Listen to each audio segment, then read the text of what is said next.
Visakhapatnam కైలాసగిరిలో train పట్టాలు తప్పింది. అది ఎక్కడ, ఏంటి, ఎవరికైనా ఏమైనా అయ్యిందా అని తెలుసుకోవాలనుకుంటున్నారా? రండి చూద్దాం.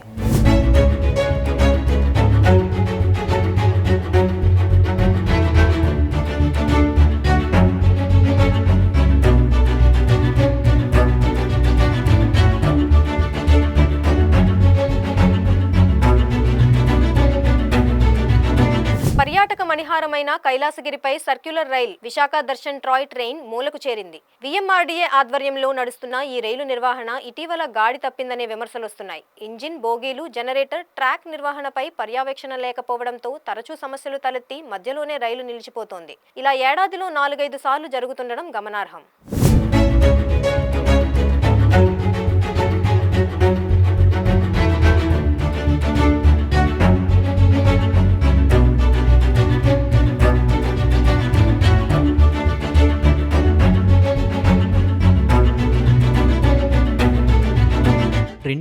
నుంచి అందుబాటులోకి వచ్చిన ఈ రైలు కైలాసగిరికి వచ్చే సందర్శకులను ఆకర్షించేందుకు 2007లో ప్రైవేట్ సంస్థలతో కలిసి అప్పటి ఉడా సర్క్యులర్ రైలును ప్రవేశపెట్టింది. కొండ చుట్టూ సుమారు 2 కిలోమీటర్ల మేర ట్రాక్ రైలును నిలిపేందుకు 4 స్టేషన్లను నిర్మించింది. మొత్తం 3 బోగీలు ఉండగా వాటిలో ఒకటి ఏసీ బోగీ కావడం విశేషం.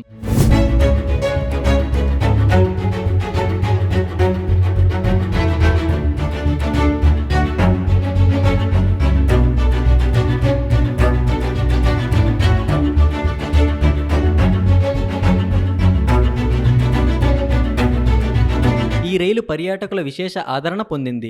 రైలు నిర్వహణ బాధ్యతలు ప్రైవేట్ సంస్థ చూసేది. గత వైకాపా ప్రభుత్వ హయాంలో ఆర్థికపరమైన వివాదాల వలన రైలును నిలిపివేశారు.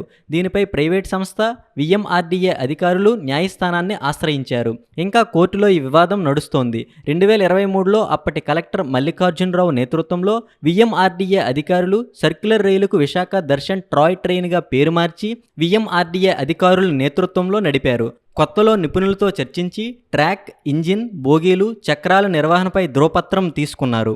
తర్వాత రాను నిర్వహణను గాలికి వదిలేశారు.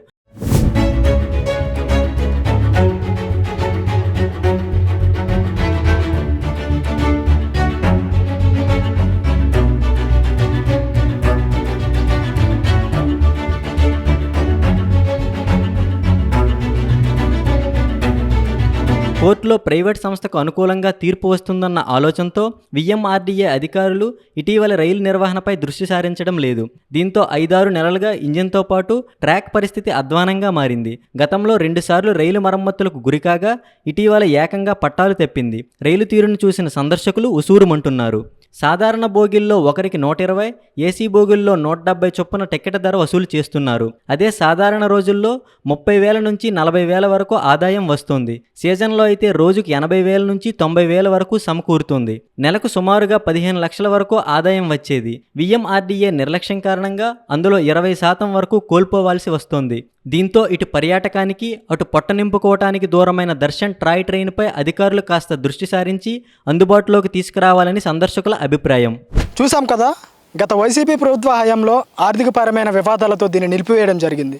మరి ఇప్పుడు కూటమి ప్రభుత్వంలో భాగంగా విఎంఆర్డీఏ దీనిపై దృష్టి సారించి సందర్శకులకు అందుబాటులోకి తీసుకురావాలని కోరుతున్నారు. కెమెరామెన్ కృష్ణతో Pawan, VBC on TV, Visakhapatnam.